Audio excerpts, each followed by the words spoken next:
આપણી પાસે sandal boot ચપ્પલ બધું જ છે ને દીકરા, ખાલી એકવાર ચેક કરજે, 7 મહિનાના ઘસાઈ ગયેલા ચપલા પહેરે એ મમ્મી છે, અને ઘસાઈ ગયેલો શર્ટ જેને કોલરથી પહેરો છે ને એ બાપ છે. તમને ફરક પડે કે ના પડે, એમને ફરક પડે છે. જ્યારે તમે ખોટું બોલો છો, જ્યારે તમે તમારી જાતને છેતરો છો, જ્યારે ભણવાના બાના ઉપર તમે બીજા કામ કરો છો ને બેટા, તમને ફરક પડે કે ના પડે, એમને ફરક પડે છે. કેટલો ફરક પડે છે તમને કઈ નથી શકતા, કેમ કે તમે મોટા થઈ ગયા છો બેટા.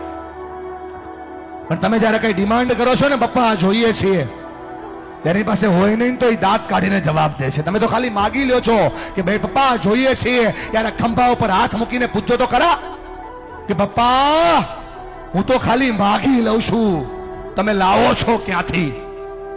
એને બહુ ફરક પડે છે ભાઈ. ફરી કઈ નથી શકતા, તું જુવાન થઈ ગયો ને એટલા માટે.